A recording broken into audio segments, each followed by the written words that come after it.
Okay, we're going to get to work. Welcome to our session on the California Israel Innovation Project.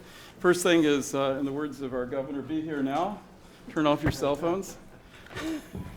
Because we're booked only for an hour in the program. We have arranged with our kind colleagues here that we'll be staying here longer, for at least a half an hour longer, because we're going to run this very much as a innovative financial innovation think tank, which is one of the things that I had founded here at the Institute, but in just a brief form of it to try to cover some of the interesting challenges we have ahead of us. If I can figure out how to turn this off. I'm the last person to use a BlackBerry, I know. Okay. And what we want to try to do is to look through this amazing challenge that we have in front of us to bring these two promised lands closer together in terms of two major innovation hubs that exist in the world. That between California and Israel, we haven't really crunched the numbers completely, but certainly in the ICT sector and many other sectors of technology have been at the pioneering level. We've had a very interesting conference here overall, and as we always do at the Milken Institute Global Conference, there's been tracks where we've tried to deploy some of the projects that we've been working on in Israel.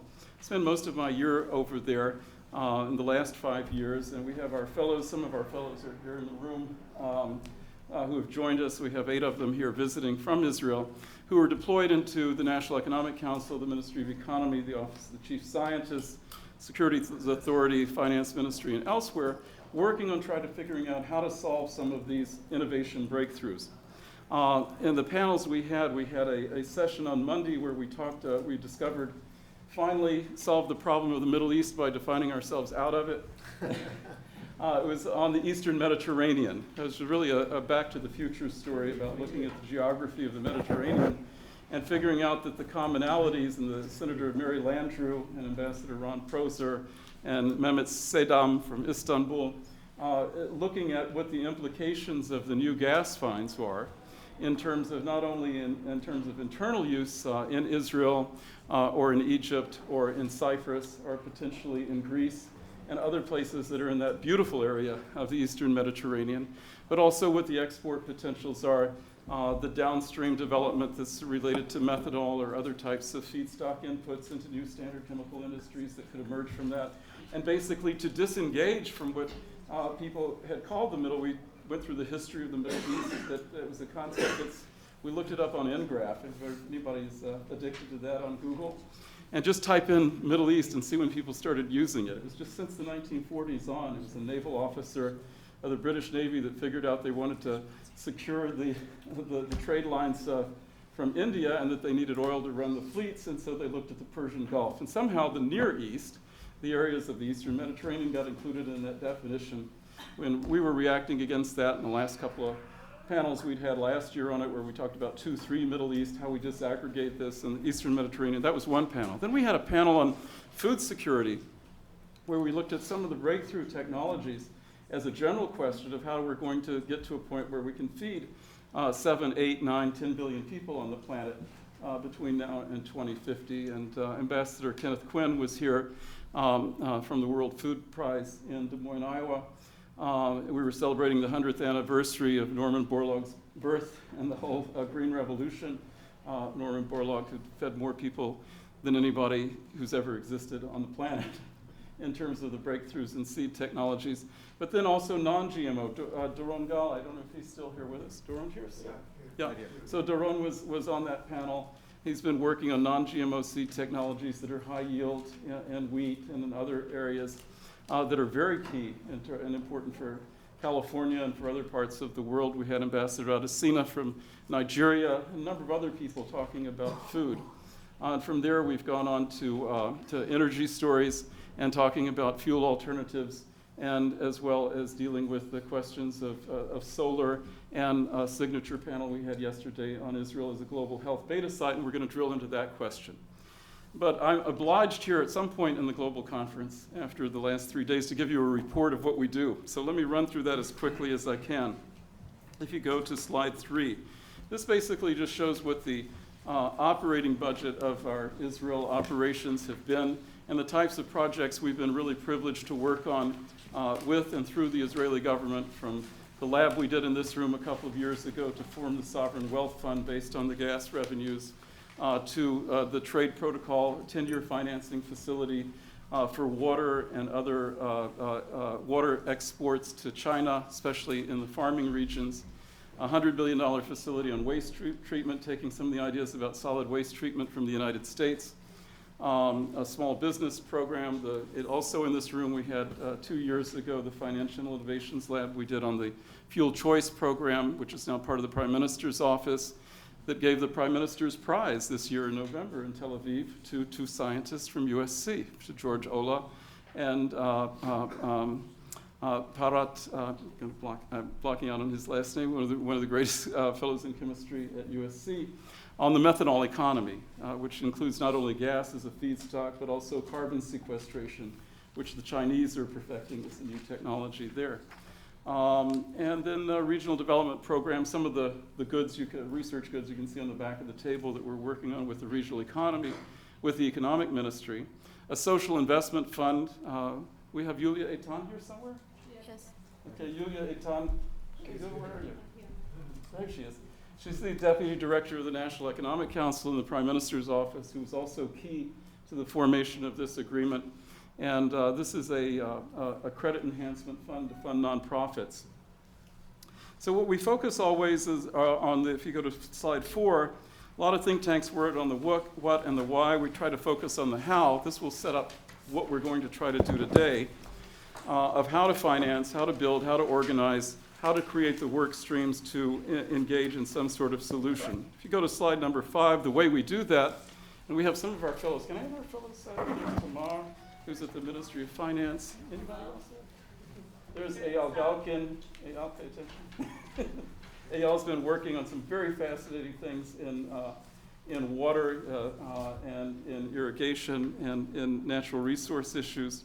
And we do our labs and we try to come up with policy results. So if you go to slide 6, you see there's a lot of activity that goes on, a lot of meetings that we've had over the last year and over the last years, and the activities that we've done. And to slide 7, the areas that we work in. From affordable housing, part of our affordable housing team is here, is working in 3 ministries on that, which is, there's Lily Fiedler, and a number of other folks that are here with us. And then if you look at the next slide 8, you'll just see what our work plan was for the year, what we did. I just have to praise the fellows that we train in slide 8 and slide 9. We've trained over 30 over the last year and a half. The next slide. We did an impact investing workshop here in Santa Monica on slide 10 with about $3 billion worth of philanthropies that are interested in trying to engage in impact investing. This is the whole concept that many of you are familiar with. It's been a track here at the conference of double bottom line investing, of things that have financial return and have a measurable social return. So we have $600, $800 billion under management of large philanthropies in the United States, 100 million pounds in the UK. The question is not only what to do with the 5% of grants that we as educators or researchers live off of, but also how we convert those into financial products or policies or programs that can finance change. That's our agenda, and that's where things converged. It's the sort of issue that Chaim Motzen's been dealing with and trying to build an array around a youth village for orphans in Rwanda to make sure that closes the circle to all the other, to the Life Sciences Fund and other things we've done. On slide 11 was the lab we did. You'll recognize the room if you go to slide 11. Next one. Next slide. We'll try 12 then. There we go. They misnumbered it. So this was in this room last year around this time. The assignment we had from the Israel Securities Authority and the Finance Ministry was how to reinvent the Tel Aviv Stock Exchange. We have a stock exchange that's not functioning terribly well, low liquidity. So many of our companies, we've done really good in the venture side, but not very good in the company building side. And that's other work we've been doing. The next slide. We've done a series of environmental workshops. This is back in Jerusalem with Robert Constanza and others looking at financing natural capital aquifer remediation, topics that will relate to our water subjects here. The next slide. We were doing a briefing for the quartet for Prince Firas, who staffs Prime Minister Blair and the quartet, as well as the Kerry team that was working on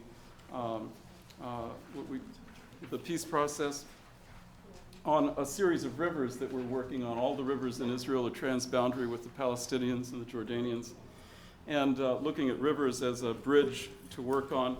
And then this gets reported out in the next slide. This was one we did on affordable housing that we're still working through. We'll publish this summer, working with the housing cabinet in Israel. This put 400,000 people in the streets, the problem of housing 2 years ago. The next slide. And this is what was reported out at the Globes conference. The fellows report out their work. So now to the subject at hand. If we go to something that happened on the next slide. Oh, next one. Okay, this is up at Mountain View in March of this year. And the governor and the prime minister met, and I'm going to let David, my colleague David here, who is the Consul General of the State of Israel, the official representative of Israel here in the West and Southwest, describe what this process is about, and then we're going to engage in a brief presentation of each vertical, and then engage you all in a discussion, which will run and take us till about 4:30. Okay. Thank you, Glenn. I'll be very brief, just to say that last month we did sign a really historic agreement between the state of California and the state of Israel, and our prime minister was here.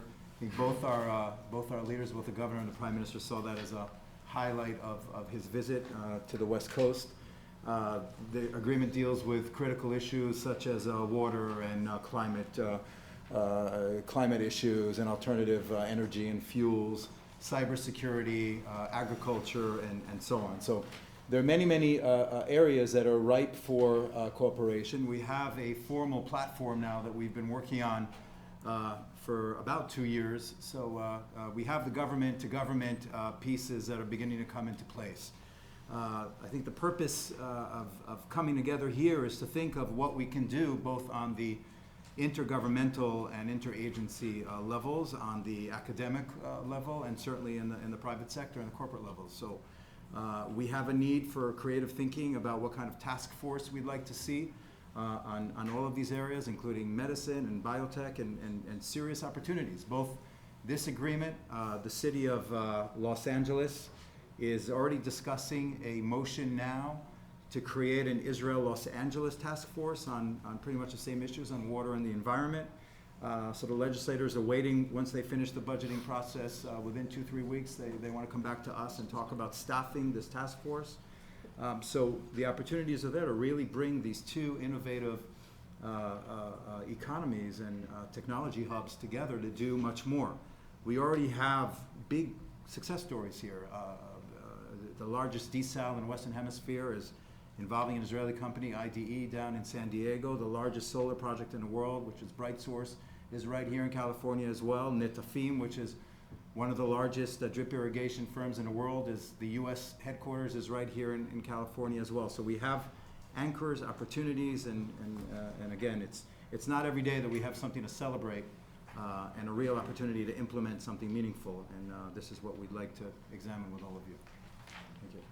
Thank you, David. It was a real honor to have David here, and he and Dylan from the consulate here as well. We're all key with our colleagues, with Yulia and with Eugene and the folks at the Ministry of Economy and other parts of the mechanisms that are key to making this agreement actually work. Along with Avi here from the governor's office and their whole team and Governor Brown's office. So the challenge we have, if we can kind of go back to the previous slide, that just gives us our list of targets. Maybe we'll just start there. I'm going to ask Tom Soto, who understands both the policy issues and the investment issues from TCW Creighton, and David Nahai, with David. So let's start off with the most pressing emergency problem in California, water. And we're going to go through each one of these, present the problem, go through each one of the areas, and then open a broader discussion. Tom? Sure. Well, I think, thank you, Glenn, for inviting me, first of all, and for everyone joining this discussion. You know, when I look at the pressing issues between Israel and California, there's a lot of similarities in terms of the effects of climate change that are occurring within both entities. And probably the foremost low-hanging fruit that we could look at in terms of possible subjects for operating capacity would be addressing how we manage our water resources in California, and use as an example of how to do so, where it's much more of a national security issue in Israel. Here in California, as you know, we're suffering from one of the worst droughts that we've seen in about 30 years, 40 years. And we believe that the permitization of these types of drought conditions and the frequency of the cycles is going to be the norm as a result of climate change. And I'll leave to David Nahai, who's our former general manager of the Department of Water and Power, one of the few general managers that was actually effective, to be able to explain some of the detail on the effects that climate change has had on our operations and ability, capacity to deliver to the city. Let me comment on the why we are in this position. And the why has a lot to do with our, what would be to me, our abuse of a very, very generous natural resource that we've been given. And as you know, in California, especially in LA and Southern California, only about 60% of our water, or 40% of our water, comes from groundwater basins. And I would place a bet that it's probably a lot less than that, due to perchlorate contamination and a lot of Cold War era contamination that has limited our use of groundwater basins for storage capacity, of which we have about 5 million acre-foot of storage capacity that we can't use. What does that mean? The very simple example is that you could just drive across the 6th Street Bridge and look underneath it, and you'll see 60 million gallons of water a day flowing straight into the Port of Los Angeles from the LA River. And that is coming out of the Tillman Treatment Facility, tertiary treated, which means it's probably cleaner coming out of that pipe than it is from most plumbing in East LA or South LA. And that's the equivalent of maybe 60,000 acre-foot a year, enough to feed 20,000 families, family of four throughout the city of LA. That's a natural resource. That's a great example of how we tend to neglect the natural resources that we abundantly need right now in order to continue to ensure our economic growth in Southern California. The flip side of that, when you look at Israel, of course, they have elevated the issue of water to almost national security status, where unless they're able to treat their sewage, which about 90% of it is treated and reused for agricultural purposes, recharging of aquifers and so forth, you know, the public opinion there is that this is something that it's a patriotic standard throughout the country of Israel. Here, we were backslid on recycled water with the term toilet to taps, if you might remember that. And that really put a cringe on our ability to use wastewater as even for agricultural purposes. But we believe that, at least in the discussions that we've had earlier, and I had some limited participation in the development of the MOU and just through its comment phase, is the idea of looking at the city of LA as a model. And we're going to get a resolution from the city council, but to use the city of Los Angeles as a model because of the amount of control that we would have over the Department of Water and Power side of things, as opposed to larger utilities, and as a facility or a vehicle to understand the types of technologies that we might be able to bring into the city of LA as a starting point for an operating project that reflects the intent and the values of the MOU. I believe that Mayor Garcetti and the City Council are enthused and have an appetite for this type of relationship. I believe that the Department of Water and Power under Marcy Edwards would understand the value of it. I'm certain that the chair of the commission, Mel Levine, would embrace this ethic as well. And we certainly would look forward to exploring the options from a technological point of view, and there are plenty that come out of Israel on technology that we would be able to use in order to mitigate any of the waste of water that we have going on right now. And that would be in the area of evaporative rates of water that we suffer from, water leakage detection technology that is sorely needed throughout the city of LA in our antiquated infrastructure, and then general water conservation and efficiency that could be used at the commercial and residential level. I think I'll leave it to David to respond further. Thank you very much, and I think Tom covered a lot of the question of the need that we have, especially in Los Angeles, and I do think Los Angeles is the place to start, because this is the place where, as far as water is concerned and energy, all of these needs come together, whether it's infrastructure, the drought, the fact that we're dependent on water being imported. About 90% of our water is imported from outside of the city. And as Tom said, the groundwater basin that we do have is kind of vanishing before our very eyes because of legacy pollution which has to be cleaned up. But I think to get to the nub of the issue, I think we have the demand here in California and certainly here in Los Angeles, and Israel has the supply. So when it comes to innovative technologies, whether it's irrigation, whether it's wastewater recycling, whether it's the technologies used in ocean desal, which can be used also for aquifer remediation and so on, we do want to look to Israel to provide that, and we do have a need for it. And by the way, Israel has needs that I believe California is able to supply as well in many of these areas. But as we look through this, water is unique, energy is unique, food has its own issues, health, cybersecurity. So not one formula is going to fit each one of these. So I'm just going to take water for just 1 second. So in the United States, we've got 50,000 water agencies, highly fragmented water industry. Now, many of them, most of them, service very small communities.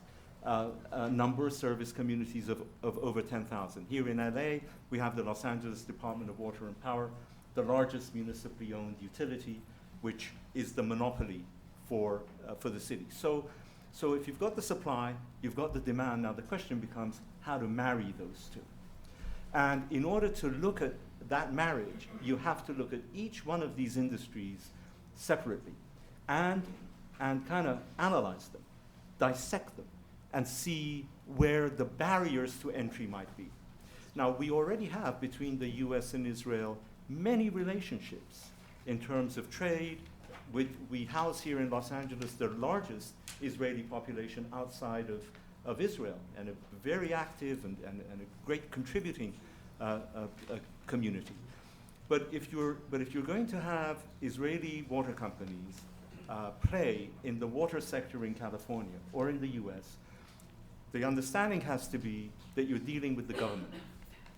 And in many ways, what I do as a lawyer, as a consultant, is take a flashlight and show folks the way through the labyrinth of actually getting into dealing with the government, whether it's the water sector or actually the energy sector.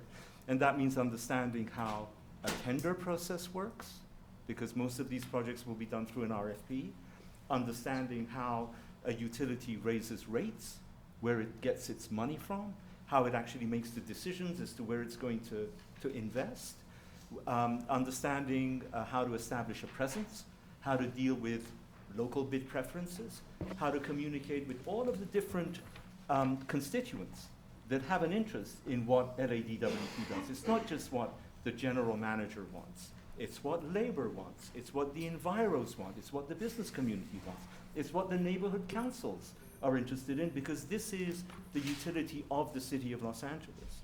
So I don't think any of this should in any way daunt us in going forward, because as I said, there is the demand and there is the supply. And it's a matter of bringing the two of them together, and I think this is what we're here to explore. But a predicate for a successful blueprint of how to get there is to understand the creature that we're dealing with. And by the way, I think it's the same thing on the Israeli side. I'll tell you a story. My family, 60 years ago in Iran, wanted to invest in Israel. So they bought, big piece of land, maybe like 260 dunams. 60 years hence, we still don't know how this thing will ever be developed, if ever, you know. So it's a matter, if you're going to actually go into real estate investment in Israel, it's not enough to know that the country is going through a housing crisis, that people are out in Tel Aviv saying, why is a small apartment in Tel Aviv costing over $1 million? You also have to have somebody to guide you through that labyrinth there as well.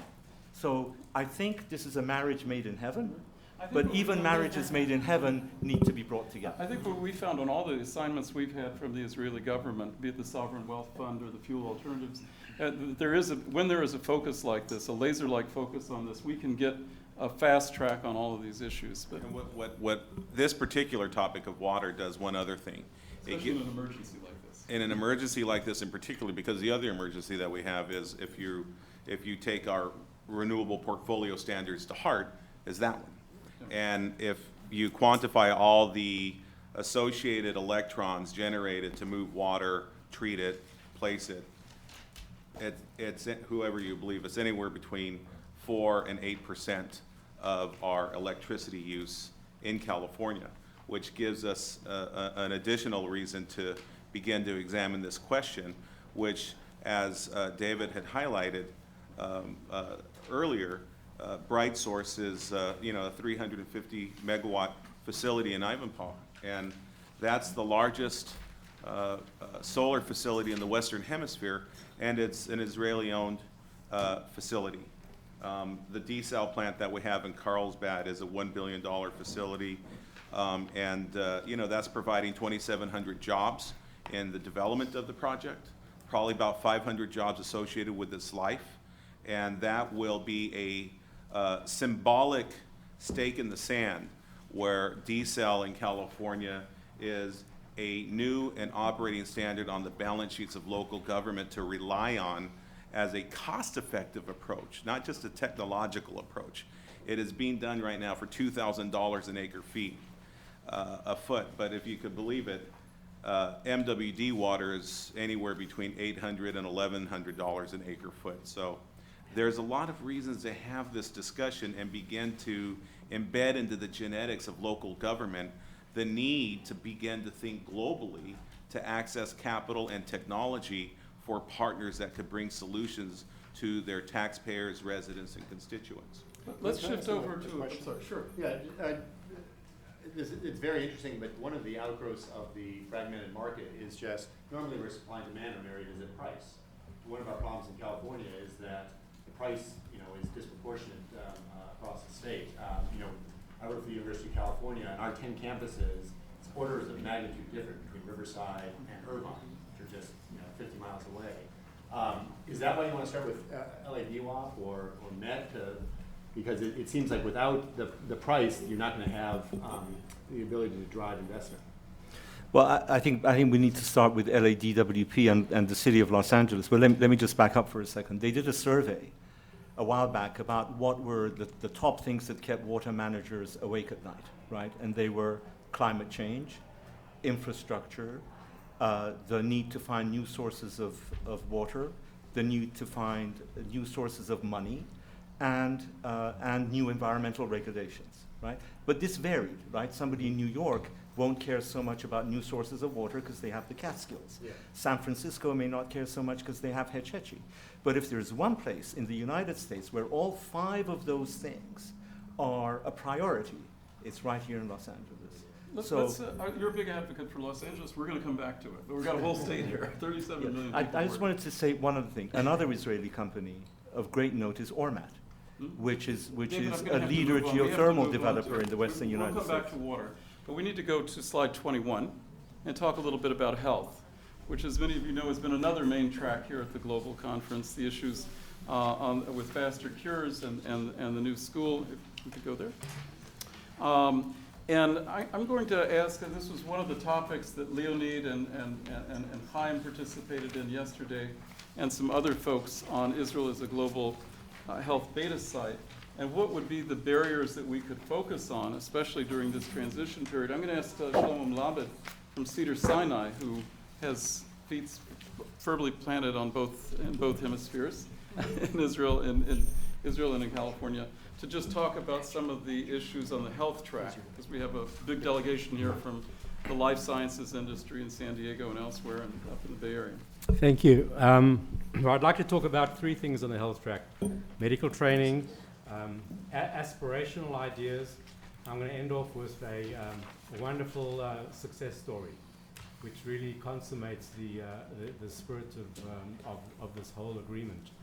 Firstly, in terms of medical training, today, if you go to Israel and unfortunately are admitted to any coronary care unit in the country, it is highly likely that you will be treated by a senior cardiologist who was trained in California. And the training programs in California are world-class. Between the UC system, Stanford, Cedars-Sinai, we have the best clinical training programs probably in the world. And an opportunity for medical training to be enhanced in terms of Israeli postgraduate students coming here, getting their clinical training, and going back to Israel was and still is a very, very important opportunity for California and certainly for Israel. But I dare say that over the next few years, it may well be reversed, and that California physicians may be going to Israel for training, because the disparities which were so glaring in the 70s and 80s have now equalized and certainly will progress positively for both sides. In terms of aspiration, to look at this slide over here, the big aspiration for us, I think, in California and Israel in terms of synergy is stem cells. California is the mecca of stem cell research for many reasons. We have wonderful medical institutions. All the major institutions in California have very large and robust, cutting-edge regenerative medicine programs. At Cedars-Sinai, we now actually have the first stem cell clinic for clinical care of patients with investigational protocols with stem cells. And of course, we have CIRM, the California Institute of Regenerative Medicine, which has enabled $3 billion from the citizens of California to be invested in stem cell research, both in the private sector and in the academic centers in California. And I think that with the Israeli expertise, this is a wonderful opportunity for this partnership to synergize, especially in application of Israeli technologies in clinical trials. So that's an aspiration which I know we will be continuing to work on, and it's something which all the institutions in California should benefit, as will the Israeli institutions. And let me finally end off with probably a secret to most of you in the room, but it is probably the best kept secret in Israeli-California relations in recent biomedical history. About 4 years ago, I started working as the chairman of the scientific advisory board for a very small Israeli startup company called Chiasma. Chiasma is based in Jerusalem. It's based on a single technology which can allow a protein to be orally absorbed with a single pill, obviating the need for an injection. And so the idea is that if you can take any drug, including a patented drug, including a drug which is generic, because their patent covers the technology for use on all proteins, and if that protein can be packaged in this capsule, you will not need an injection. This was a very imaginative technology which came originally out of the Weizmann Institute. A very smart, then young lady, Ronnie Mamluk, filed this patent, and this company was formed around that patent. And within 4 years, we have gone from a basic biochemical technology through animal tox studies, through FDA pre-approval of INDs, through a very successful phase 3 clinical trial, which has just been completed and which we are presenting the results in 6 weeks' time. So I can't give you the results, they're not public yet. But suffice it to say that we will be going to the FDA soon after that trial is published. And the bottom line is that this molecule and this technology was bought by Roche for no less than $580 million. And Roche, as you know, does not have a US presence. Their US presence is Genentech, which is a California company. And we're now continuing to work with Genentech. And so this is a terrific partnership, a success story, which is really financially successful, scientifically successful, and most importantly, it's going to help a lot of patients who are not going to require injections for chronic treatments and will be able to use a single pill instead of a long-term injection. And so we're all, this, by the way, was a global trial which was done in 23 countries in the world, so everybody is aware of it. And now the California-Israel connection, at least in biomedical delivery of drugs, is well established, successful, and there are multiple trials and marketing plans on the way. It's very exciting. It's precisely the sort of thing that we need to figure out, both in terms of funding and teamwork. If you go to the next slide, this was an example. Yulia's here from the National Economic Council. This was a fund that was put together where the government in Israel we came out of one of our labs we did in Jerusalem a few years ago. And the idea was to have a public-private partnership, a C3, that would be a fund that would have a longer duration and would be able to do that as an equity fund.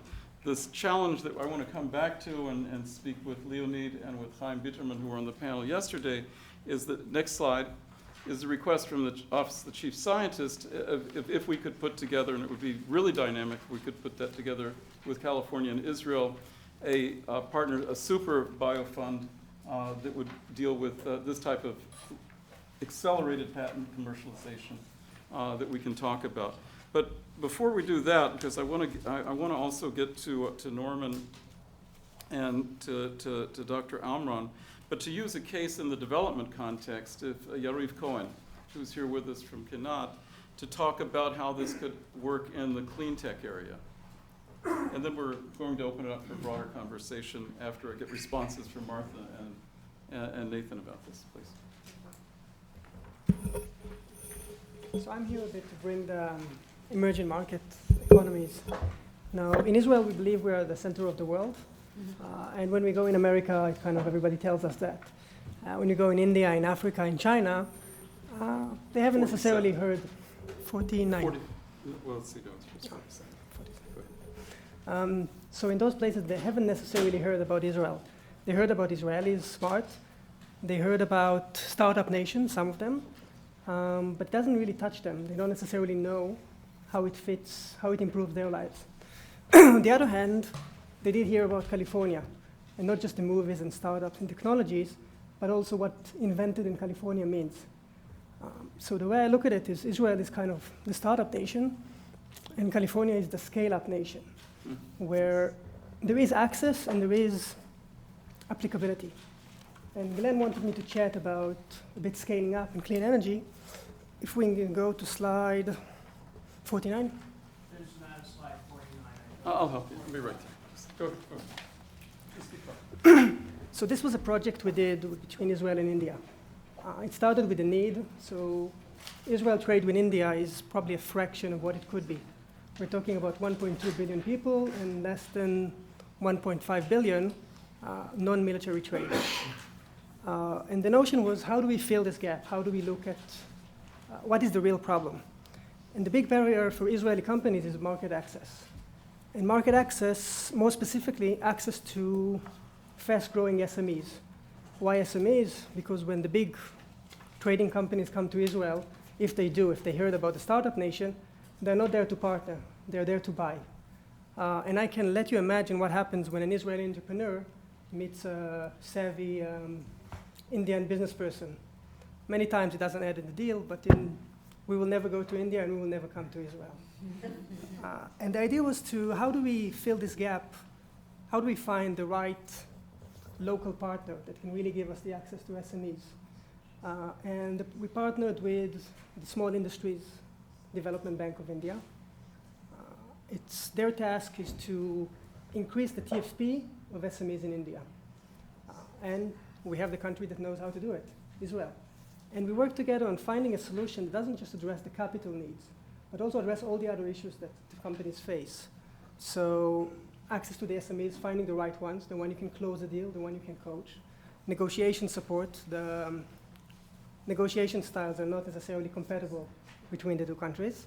Deal structuring, India is fairly complex. Access to capital, and operational, and interface with the local and federal government. So if we think that dealing with the utility here is complicated, I can also let you imagine closing a deal on water company in India.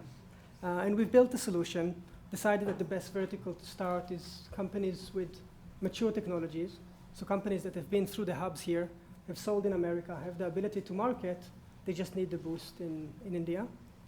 We built a vehicle, it's the Israel-India Impact Innovation Fund, developed a full operational plan, and we got a great support. The Indian government has come in as an anchor investor. The Israeli government has just signed a letter of support to progress it forward. And it's a great concept and it's a great business. We have good technologies, we have a very good market, and we have a fantastic partner on the ground. So we started with a gap, and we ended up with a very good business concept that marries private and public capital with very strong operational skills on the ground. If we superimpose that to what Israel and California can do together, that's one. Could you talk about the Rwanda example too? A little bit. I apologize that I've got the wrong deck loaded up here, but if you could just talk it through, we'll have it loaded up here when you go to our website after the session. So Rwanda is an example for a different type of country-level intervention. So this was a cross-border intervention to deal with a trade gap. In Rwanda, what we're doing is we looked at what is the main limit to their development. It's power. If you build one project like Chaim did, it takes a lot of time. It takes the same amount of time to build many. So we found, like we found the Small Industries Development Bank, we find a domain partner. And in this case was Bloomberg New Energy Finance. And we set out, how can we do it differently? How can we take the country from 17% access to energy, so 80% of people don't have power, to 100% using solely clean energy? We've built a business model. It's a proper business model from looking from the country perspective. And we found out it's quicker and it's cheaper. And we can use different tools on the country level, like credit support, like scaling up of operation, like using the utility company to distribute small-scale solutions, not just the big ones. We have then decided to go vertical by vertical. The first one is distributed generation, where we're working on a plan together with the government, together with USAID, to deploy 1 million units, 1 million households. Now, this is entry-level power that leads to grid solar, and then it leads to hydro and geothermal. Now, each one of those verticals has a different set of interventions that when we do them on a country level, they just become much more affordable and much faster to be scaled. So what I was thinking about was that this idea of having a structured approach and trying to operationalize by vertical could carry over into what we try to do to build these out here and between here and third countries that are really what the source demand is for these technological innovations as we go forward. Let me just sort of just open it up more generally here. Nathan, how do you think that we should move forward in this whole project at this point? Well, first of all, I really appreciate being here. I feel like I'm the rookie on the panel because when Glenn called, I'd had very little previous interaction with Israel, but I just returned from a remarkable 10-day trip, and so I had the energy and enthusiasm of a novice. But as part of that, I'm with the University of California. I had met with counterparts at Hebrew University, at Tel Aviv, at the Weizmann Institute. And one thing that surprised me was the level of interaction that was already taking place. We already have a very, very strong base of partnerships between all the UC campuses and Israeli institutions. In fact, I actually looked it up. We have about 60 partnerships already, whether contracts, sub-awards, other kinds of collaborations, and that doesn't even include USC or Caltech or Stanford or other great private universities. And some of those are really hit on the areas that Glenn had touched on. One, Jay Kiesling, who is the deputy director of the Lawrence Berkeley National Lab and also runs JBay, is really looking at synthetic fuels. And he actually traveled and worked with the Weizmann Institute in looking at setting up a biomolecular foundry to look at the possibilities for synthetic petroleum replacements. Wow. We're doing it, up at Berkeley. They're looking at it in conjunction with the University of Illinois, primarily using switchgrass. Mm-hmm. But this would be an ideal opportunity to collaborate with with Israeli institutions in that regard. One of the biggest challenges, and I have our new Chief Investment Officer, Jagdeep Bashir, here as well, is that we're trying to look at capital structures to get that done. The biomolecular foundry, for example, is $200 million, and it's not going to come from the NSF or DOE anymore. It's going to come from a collaboration of our own institutional money, some government money, but mostly from public and private partnerships in this. And so we're actively exploring ways that we can build funds or capitalize on existing funds to put more money to work at commercializing these technologies, or just bring them to market more quickly. Martha, you've worked on these things before. What we've tried to do to build capital stacks like this that would do that, especially in the clean tech area. How do you think this So I'm Martha Amram. I run a startup in Silicon Valley, so I feel like I bring the voice of the hard road it is to cross the valley of death and so on. My company works in clean tech. We help people save energy and money at home. And so one of the things that, it's really great to hear are all the practical connectors. And as Glenn mentioned in earlier Financial Innovation Labs, we looked at ways to reduce risk in the valley of death for investors. And largely, there's different financial instruments that pool risk, because it's very awkward to be picking winners and losers, so you want to do it up at the pooled and portfolio level. But that's a method that has the transparency and the ability to work more in biotech. When we look at clean tech and water and agriculture, these are all mixes of IP and physical assets. And the demonstration project then gets to be a almost manufacturing project, and then out to scale. And those are much harder to do this pooled risk type thing because there's no natural sources of funding for that project-based risk. And this is one of the issues that's depressed clean tech returns in California, which is the initial venture capital went to companies that really were using VC money to do project-based financing, and what a bad match. Low returns, VCs exit. Now they're coming back, and they're coming back in a way which is all around information technology and how it meets these big social gaps. So that's what I really wanted to press forward on here, which is two things. One is it's great that there's these institutions and partnerships. The speed at which you're working and the speed at which the markets are changing, they're not in alignment. For example, at an earlier session today, one of the discussions that was around Monsanto has acquired a company in San Francisco called Climate Corps, which does big data analysis using weather data to precisely micro-target planting and watering and fertilizing. Mm-hmm. So it's all about data and agriculture. That's moving way faster than this structure is going to be able to. So a flexibility in the structure is going to be needed. In clean tech, we see software changing the game very fast. I wanted to point out three things. STEM is a company that's very hot in Silicon Valley. They do energy storage. They're actually using lithium-ion batteries. It's really boring technology. It's the software interface that's really cool.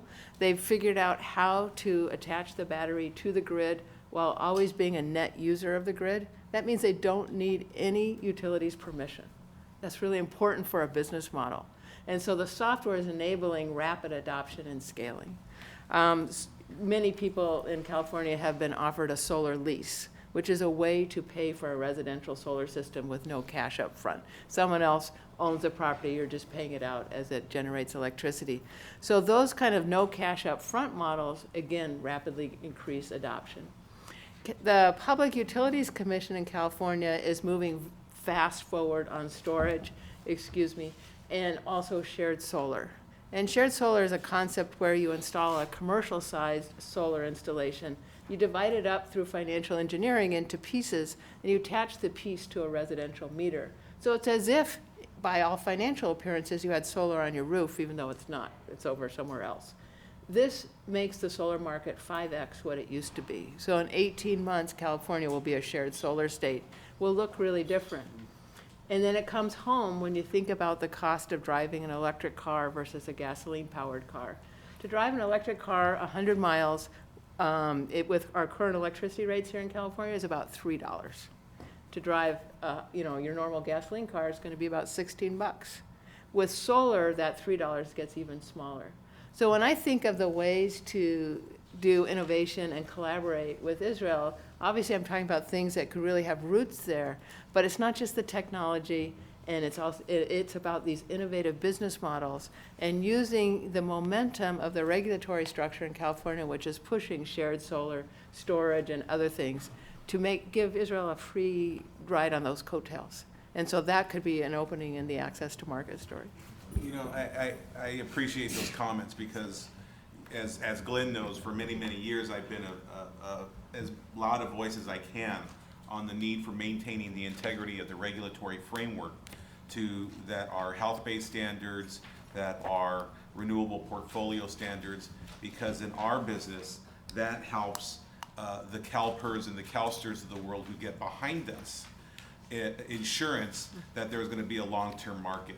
And when there is a threat to AB 32, like we had a couple of years ago with Yes on 23, and we put together No on 23 and 1 2 to 1, it really helps us send a strong signal to Wall Street that that's the time of the past, and the now and the future really is the things that we're doing. The second thing that I appreciate is the recognition that the dovetail between IT, software, cloud-based platforms that help to drive energy efficiency to meet the compliance demands placed on the public and private sector by the regulatory framework is where the investments are. But it very, very much represents the more traditional Silicon Valley investment, where that valley of death is indeed very obvious. And at least in my book, you know, I am a late stage private equity, growth equity investor. So I'm waiting for those to enter that valley, and then hopefully my capital could help that get scale through the valley of death to market and ultimately to an exit. So, you know, I can't stress that enough. I have one thought. I think it's very fortunate that Jadip is here, because he is a CIO of a pension. And I always believe and have advocated that part of the responsibility of the investment function of a pension office is not just to guarantee superior returns for the beneficiaries, but also to see how we could use that capital as a resource to help to drive markets, and whether this discussion and the dialogue that we're having, whether this could be a silo of function for investments. In fact, that you could certainly see returns on an individual basis, but on an aggregate basis, whether it be something that you as a chief investment officer of one of the largest educational pension funds would be able to look at from a return basis, as an investment. Sorry to put you in the... I came in here and I was looking for a seat over there. And so far I thought this conference was going great for me. Look, I'm the odd one out in the room here, so let me just say, if you go and Google the Valley of Opportunity, you'll see a paper that I wrote recently exactly on this topic. And I come to California from Alberta in Canada, and so I'll describe to you a very simplistic example of how we have put this opportunity question to work in an investment context.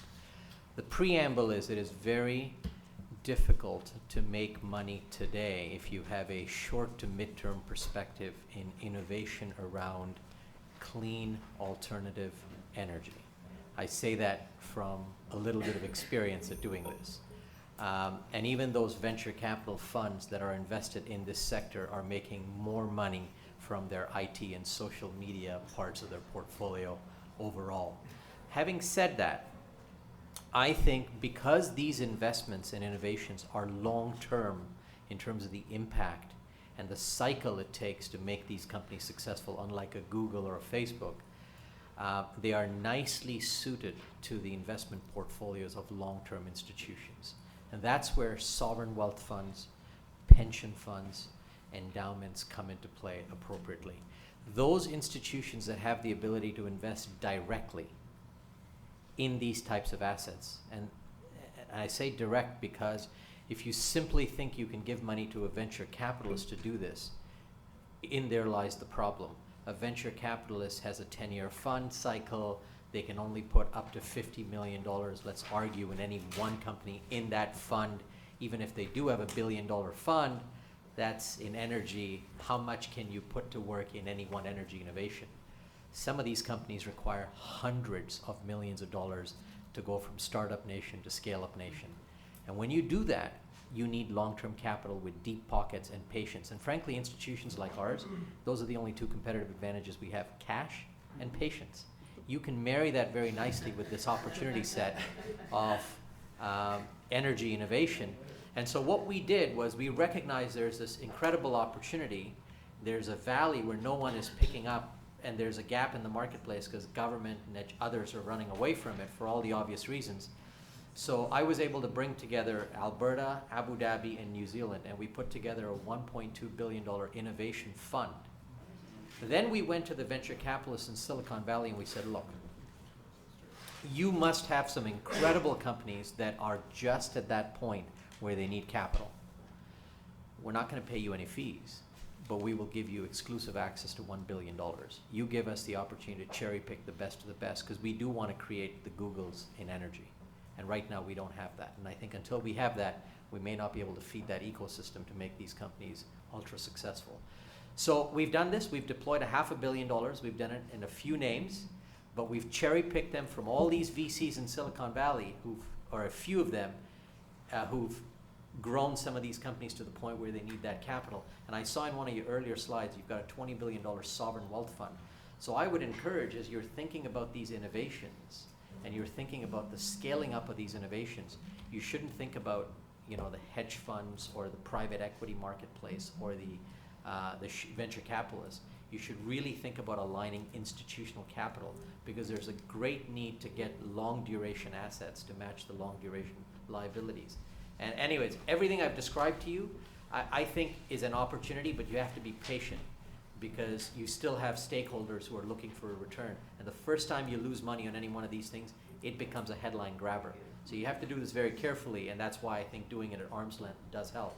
Anyways, this Valley of Opportunity, just Google it. You'll get a deeper understanding of sort of what I've just described. We'll be reading that for sure, because I think if we go back to slide 20 for a moment, because I want to open this up. We've been talking for a good 50 minutes, 57 minutes actually.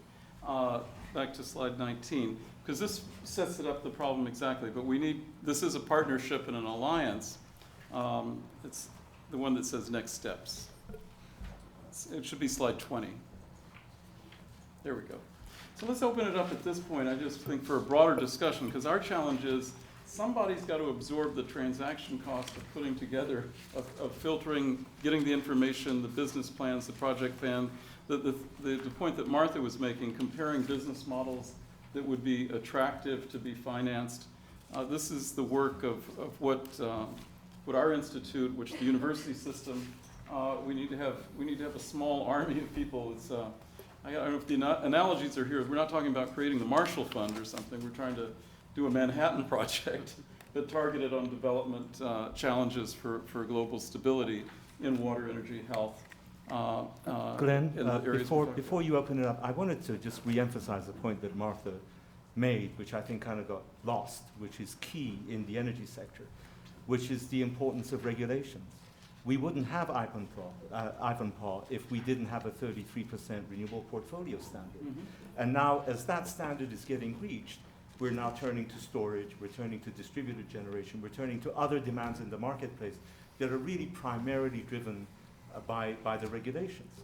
So for companies that want to come into the energy space here, they've got to understand even before it happens where it is that the PUC is going, the CEC is going, CARB, CAL-ISO, LADWP, and also what is necessary is a very keen understanding of tax policy. Agreed. Because you have the production tax and credits. in the question in Israel, we have an Israel Tax Authority which is very open to looking at new standards on taxation that would encourage these types of things. Let's open it up though, David, because we have a number of folks here. Glenn, thanks. I think, and you talk about the regulatory, and I think there's a good and bad side to that. Please introduce yourself. Oh, I'm sorry. Lee Wallach. I'm with Faith to Green, formerly Coalition on the Environment and Jewish Life. We've been doing this work for over 10 years before a lot of folks knew about green. Now it's sexy, and it's really grown. My co-chair in one of our main efforts, which is our U.S.-Israel Eco-Technology Development Program, is former Assemblyman, now Councilman Bob Blumenfield. We take regular trips to Israel missions, venture capitalists, political leaders, others, to Batek and Eilat, kicking the tires on companies, bringing those companies back here. We've signed over $3 billion in hard deals. This is not easy. We've lived it. Hundreds of jobs in Israel. We've been involved in the most recent agreement. We have an advisory council which is growing. I have more info if someone wants some, and join us, and we're happy to be a part of this. But I've also done it professionally as staff to Solel. I want to remind folks that we don't have just one. It's not just Ivanpah. We have two of the world's largest Israeli-built power stations in the world.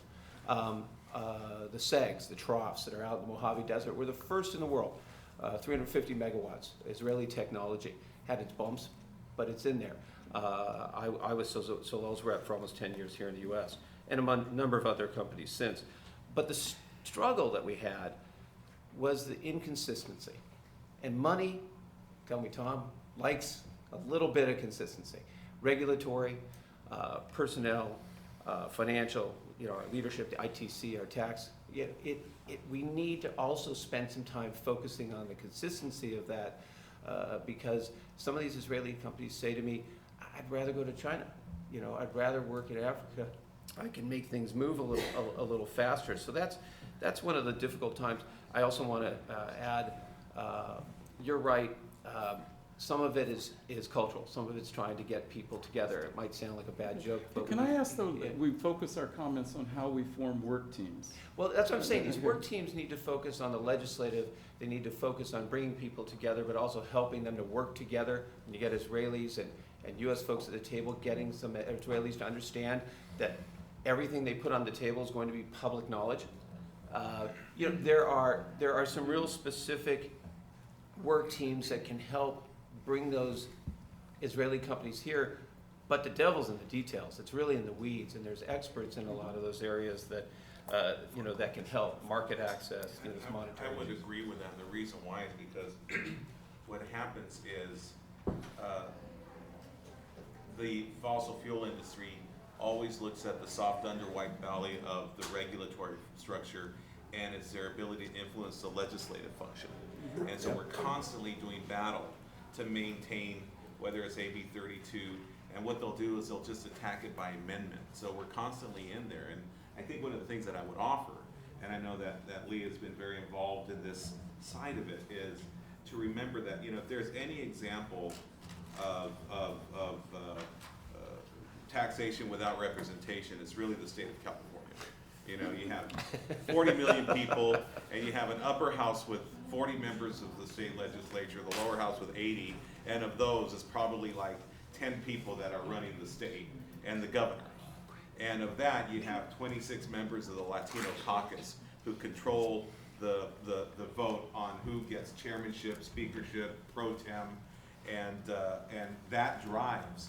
So, my thought would be that you expand the dialogue and begin to include the Latino community, which you remember last year, Lee, when the Koch brothers came in and tried to buy off the legislature by trying to convince that what we were doing with Sungevity and what Solar City was doing was anti-minority, that only solar was happening on the west side or in Westwood.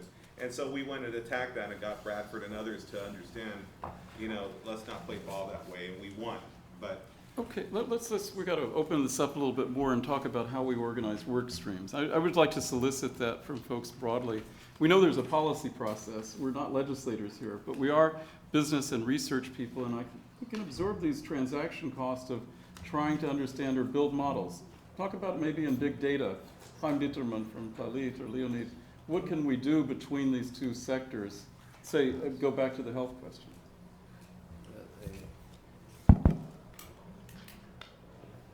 I'm not so sure that I have the answer, how could we do it, but I think we should consider at least one thing. I mean, at least in my business life, I'm from the high-tech industry, we never did anything without California. So when you're opening a firm in Israel, the next thing you're doing is basically building this partnership here, either here or in San Francisco. What is important, and I guess all this list of areas that you are just highlighted, health, agro, and all this kind of stuff, certainly when talking about data, we have to talk not just about the corporations of companies, but also how can we create the infrastructures and enable these companies actually to be developed and flourished. Healthcare is a very good example. It's very nice that we have data analytics, but we need data in order to analyze. And until the moment that we will have this data, basically, you cannot do a lot of things. Specifically right now, so basically as a thinking point, we should think how can these two big countries, organizations, whatever, can cooperate around this buildup of critical infrastructures. I assume that in the minute that we will have these infrastructures, huge entrepreneurial power will come with money, with entrepreneurship, with everything. And it's a huge challenge because without this road of having the data, basically you cannot do data analysis. I don't know a startup who actually found a way to analyze without data. One example that could be taken as a case study is a program that we're right now promoting with the Clalit Healthcare Services. Hopefully in the beginning of next year, we will establish the first center for data. I don't know how many of you know, but basically Israel is pretty unique in the sense of the healthcare data that we have. Today, Clalit, and Chaim can talk about it much better than I do, has 52% of the Israeli population, 50 years of fully integrated data, both community practice and hospitals. It is a resource. It is a resource that, if structured properly, can use huge amount of innovations that can develop both here and in Israel, and then be taken elsewhere in the world. So this is something very specific, very practical that we're already developing with Weizmann Institute and Ben Gurion University and few big companies, which most of them basically sitting here in California with the Clalit Health Services. And if we'll have the right partners around this table or elsewhere, we certainly can add this layer of thinking how can this operation that anyway is already moving could be leveraged for initial participation.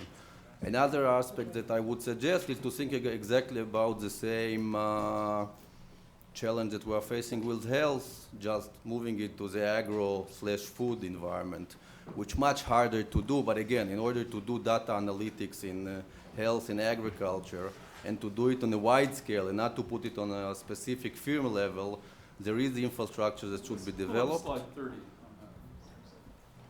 There is an infrastructure that should be developed, and I'm pretty much sure that basically, at least for this challenge, the Milken Institute and all the people around this table could be really useful in order to promote it, and it will drive a very effective innovation both here and in Israel, and of course with a pretty strong global impact. I would be happy to talk about it after the panel, but these are two very specific things that we can do.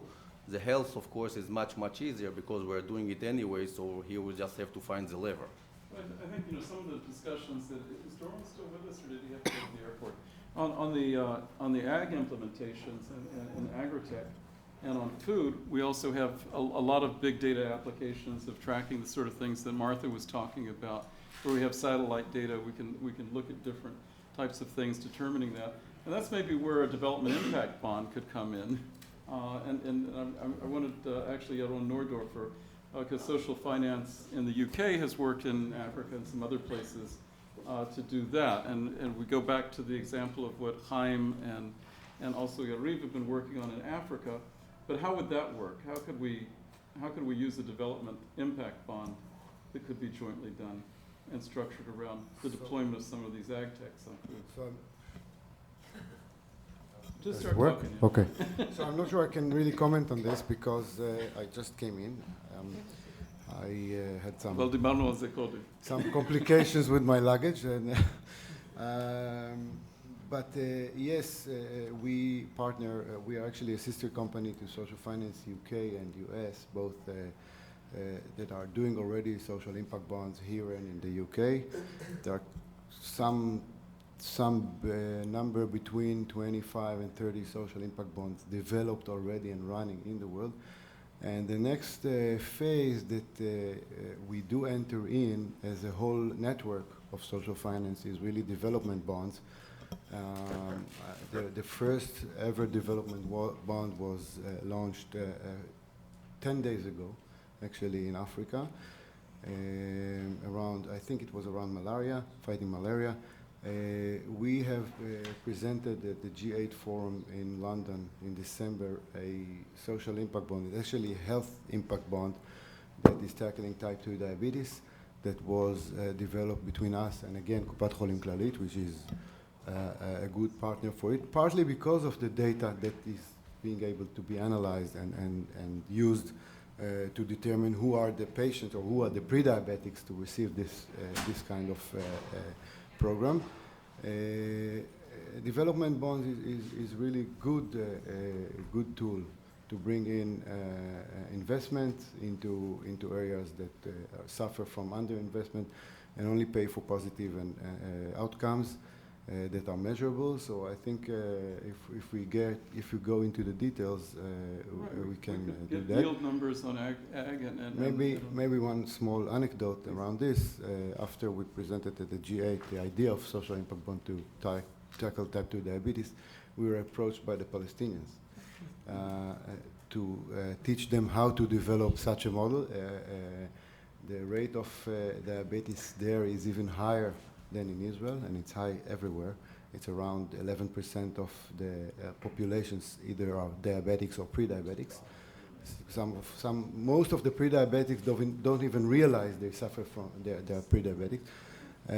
We work with them. I was in Ramallah twice already, which is, by the way, a nice place. And they come to visit us every fortnight, every couple of weeks. They hired somebody from McKinsey, so I hope we can implement this, and this will really be a development bond. It's not a social impact bond because the outcome payment will not come from insurance companies. There's none, nor from HMOs. They don't have any. Probably from international institutions. Chaim, maybe you could talk a little bit about your project in Rwanda at the youth village.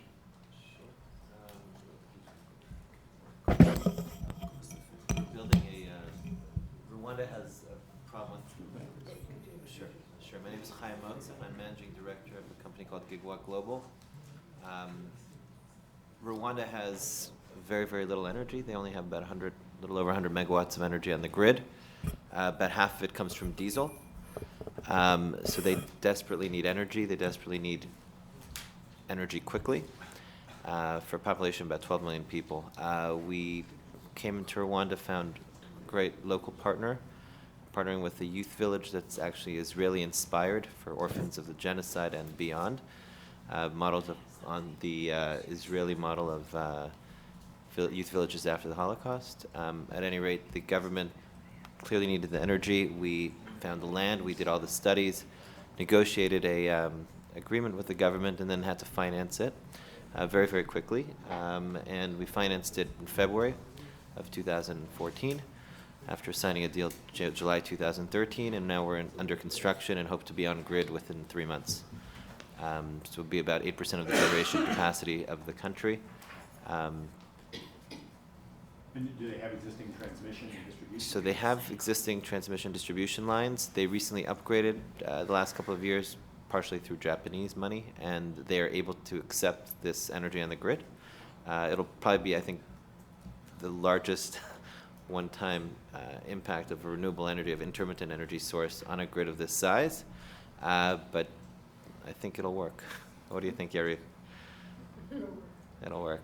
And what's the structure? Is it a utility? Do people pay So for electricity? the way it works, yeah, so we signed a deal with the utility, government utility. The government guarantees, it's basically government risk. It's government of Rwanda risk. The deal is with the utility. It's 25 years power purchase agreement. Funding came from FMO, Dutch Development Fund, Emerging Africa Infrastructure Fund, the Norwegians through Norfund, Norwegian government, and a private firm out of Norway, who's also my engineering and procurement construction company. So I think anybody else want to jump in on solar or any other ideas that we could utilize here, or on global health? We've had at the conference we've had a number discussions, both in the context of the panels we've had on these subjects. And I think what we have here is an opportunity to cover the way that what Israel doesn't have is large enough sites. It can be a country of beta site, but also a way of transferring and partnering with a state like California, both in beta sites here, but also as a basis, a launch pad for the exports into those areas. Sean, your thoughts? Glenn, I'm Sean Landris. I'm the co-founder of Jumpstart Labs, which is a nonprofit here in Los Angeles that works around the world, and also I'm a board member and investor at Hub LA, which is part of the Global Hub Network. So I'm very interested in the social innovation and social investment pieces here. There's a hub in Tel Aviv, as well as a hub here in Los Angeles, and hubs in San Francisco, and one opening in Santa Barbara. Glenn, I'm thinking back 2 years ago to the Financial Innovations Lab, and one of the things that we were particularly concerned about was job growth in Israel, and we're also concerned about job growth here in California. To what extent is job creation and good job creation part of the calculus here, if at all? The reason that I ask is that I think part of what's going to drive traction both in the political environment and the economic environment around this is also the ability to contribute to broader economic growth across and reduce income inequality and across all classes. So to the extent that some of these projects are able to be shown to create jobs, whether in Israel or in California, there'll be increasing buy-in for the investments and for the outcomes, particularly when we're looking for regulatory changes or statutory changes to help accomplish those objectives. Did you hire anybody in Rwanda? Sorry? Did you hire anybody in Rwanda? We have about 250 people working right now And on the your field, projects and we're in India? Yeah. About 50,000. And we're Yes, doing. We should be tracking those metrics. Is my Right. point. True. Good point. We're also doing a lot of training for engineers. Took them to Germany, bringing in South African expertise and bringing in all kinds of other expertise to help them. The other kind of training we want to do are like these business students from UCSD or from Berkeley and UCLA, and deploy them into, and excuse me, yes. Yeah, why don't you jump on that idea? He just brought 50 deans from business schools all over the world to Tel Aviv. On these two points, so Gil Galanos and I run an organization called Israel & Co., Israel & Company, a non-profit 501c3 organization based in New York City, leading 52 delegations from United States, mainly, and some international, leading MBA programs to Israel, 1,600 students, working with all the top tier schools in California with quite a few schools. Recently, we started, I'm also the founder and president of another organization called US Israel Business Council, dealing with a lot of business and trade initiatives between US and Israel, also based in New York. Recently, we started piloting programs between MBA students and Israeli companies. I'll give you an example. Berkeley team of 4 students worked with the Prime Minister's office on the same project that was discussed here, the alternative fuels for transportation. We did have a few teams from Vanderbilt working with Israeli accelerators, technology transfer offices in Tel Aviv and in other places, and other from Indiana and Illinois, other groups that are doing business. What we found is that, so our mission is to bring business students to come to Israel, explore culture of innovation, but with the MCP, as we call it, the Management Consulting Program, we realized that there's much more than just coming and exploring and visiting and enjoying and learning.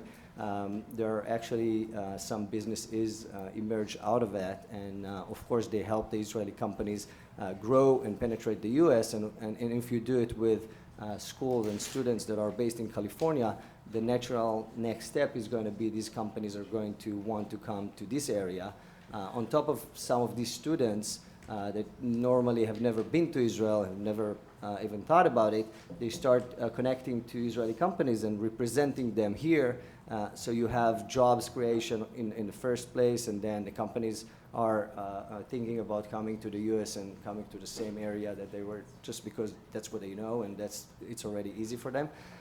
So the only thing that we need in order to do it in much bigger scale is some support from the local communities. I'm talking with Jerry from San Diego and with the Lishtag Foundation, and with many other schools in Michigan and Whoever is going to react fast, we're going to work with them, and we believe that we're going to have 50 to 100 projects a year, teams a year, within the next We year just or need to two. identify maybe 10 in California and have a laser-like focus on implementing this agreement that would lead to the type of fund that Aviv was discussing, and that where we could stage and launch the technologies in the way that we're talking about in these places. So, any other thoughts on that, or? Well, just in response Yes. to what you said, Sean, I don't think you can have a conversation today in California about any business venture without the question of job creation coming up. Exactly. It has become a fundamental part of the discussion. Now, earlier when we were talking about supply and demand, and said price, right? So the question becomes whether job creation trumps price, Exactly. right? Now, I don't think it does, but I can tell you that when I was at LADWP, for me, it wasn't just a matter of price, it was a matter of value, value to the city. And job creation, jobs for kids who otherwise wouldn't have it, the economic development of the city as a whole, all of that, factors into it. Now, on the one hand, it can be an advantage, because you're dealing with perhaps a governmental entity for whom simply the cost isn't the determining factor. On the other hand, you're dealing with a governmental entity that has other things, such as local bid preferences and supplier diversity requirements and good faith efforts and so on and so forth. So again, it's a matter of really understanding the landscape that one is going through, but job creation is always now part of the narrative, always part of the presentation. It also has to be there because you gotta bring labor at the table, because you can't get a project done, you can't get a deal done. You also need them for the policy, the monetary and economic, and the market access, which are, those are one of the three primary areas that I think we have to bring groups together and talk, working groups and work on. I know we don't have a lot of time, but I want to leave this with something. We need a happening, we need an event. And, I'll just put something out and we could discuss it, you could kill it, you could move it forward. My thought would be, I think enough people around the table know the city of LA well enough, know the Department of Water and Power well enough, the commissioners, and maybe we take one element of DWP and water. In this case, I think if we were to implement a leak detection system for its infrastructure, and I would nominate Lee to you be head of this pod, if you would be willing to just consider something. You have all these great students around that could be the support mechanism for it on a virtual basis. And we could recruit technologies that we're familiar with from Israel that we don't have here. And it's all going to be software based. It's not about going in there repairing leaks and damage. It's about identifying where it's out to prevent catastrophic damage. And use that as a low-hanging fruit success story to build momentum around the need to identify other areas within the water infrastructure and energy infrastructure and storage, soon-to-be infrastructure, that we could then run out with this one success. But we need a little baby step of success. And Lee, you're a great organizer on stuff like this, and I think that there are companies out there that would probably be willing to, engage in a strategy. And I'm happy to spend whatever time I'm able to. I don't know what role it would be, but we certainly have Co-chairs, I like that.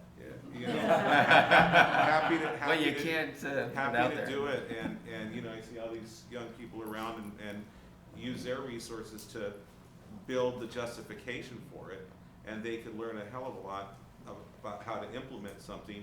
And maybe we identify capital. I mean, this morning Marty was willing to somehow commit something to help out to make sure that it would work from a financial basis, but it really has to be a return scenario that drives it. And there's no reason why it shouldn't. I would make another offer to the extent that I can as a board member at Hub. If you join a hub in anywhere in the world, you get access to the other hubs.